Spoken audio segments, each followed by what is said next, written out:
Dans le noir, plongé dans l'horreur. En guise d'avertissement pour tous ceux qui souhaitent continuer à lire ceci, sachez que ce que je m'apprête à vous raconter est une histoire vraie.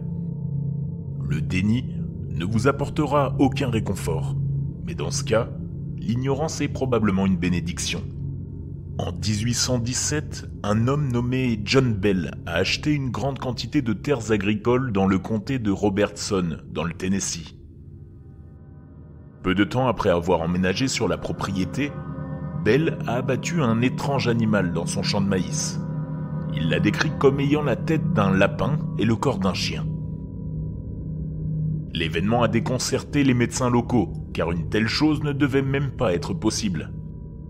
Au fil du temps, la famille a commencé à entendre des bruits semblables à ceux des rongeurs, des bruits d'intrusion et des coups, tous provenant de l'extérieur de la maison. Finalement, les bruits sont arrivés jusqu'à l'intérieur, sans source apparente. Peu de temps après, des secousses ont commencé à ébranler la propriété, un événement qui, une fois encore, semblait impossible aux yeux des hommes de science. Après un certain temps, de faibles chuchotements ont commencé à hanter la famille, devenant de plus en plus forts avec le temps. Ils hantaient les Bell et tous les visiteurs, faisant fuir la plupart des gens avant même qu'ils n'atteignent la maison. Après un certain temps, John Bell a décidé qu'il en avait assez. Il a fait appel à un prêtre pour essayer de purifier sa terre. Ce fut une grave erreur.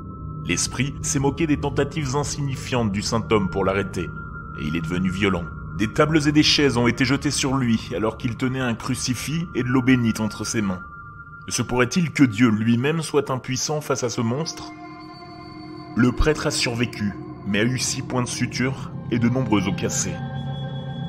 Ce que le prêtre avait fait a semblé mettre en colère la présence maléfique. Elle attaquait fréquemment la famille, soit en bougeant des objets inanimés, soit en les frappant avec une force invisible.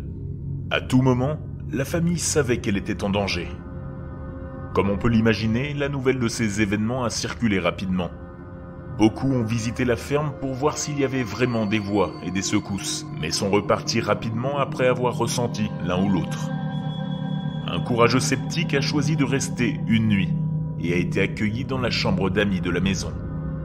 Alors qu'il s'endormait, il a affirmé avoir senti une étrange présence se glisser à côté de lui dans le lit. Effrayé, il s'est empressé d'utiliser ses couvertures comme un filet et a poussé la présence dans la cheminée. Ce qu'il s'est passé ensuite est le plus fidèlement rapporté dans le journal de John Bell. J'ai été brusquement réveillé par le plus horrible des cris, venant directement de la chambre d'amis. En entrant dans la pièce, ils ont trouvé une traînée de sang s'éloignant de la cheminée et sortant de la pièce. Mais les cris ont persisté. Toute trace de doute avait été effacée de l'esprit de leur invité, qui a quitté les lieux d'un pas pressé. Comme la situation devenait de plus en plus pénible, la santé de John Bell a commencé à se détériorer. Il souffrait d'un certain nombre d'affections graves et inexplicables, allant de crises faciales à des nécroses internes. Le médecin lui a donné des médicaments pour aider à soulager la douleur de son agonie. Un jour, ils l'ont trouvé mort sur son lit. Il semblait que quelqu'un avait remplacé ces médicaments par du poison, hypothèse qu'ils ont confirmée en les faisant manger de force à un chat. Même à ses funérailles, la présence ne s'est pas relâchée. Elle s'est moquée de la famille, se jouant d'eux et chuchotant des remarques sarcastiques comme « je l'ai réparé ». Même à ce jour, John Bell possède la seule nécrologie dans laquelle il est écrit qu'il s'agit d'un meurtre commis par un fantôme.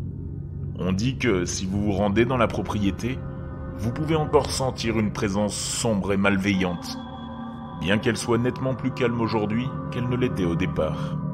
Alors, qu'est-ce qui a fait de John Bell une cible ? C'était un homme apparemment normal, avec une famille apparemment normale. Mais pour une raison quelconque, la présence l'a hanté jusqu'à sa mort. Pourquoi a-t-elle fait tant d'efforts juste pour tourmenter et tuer cet homme ? Et pire que tout, qu'est-ce qui l'empêche de le reproduire ?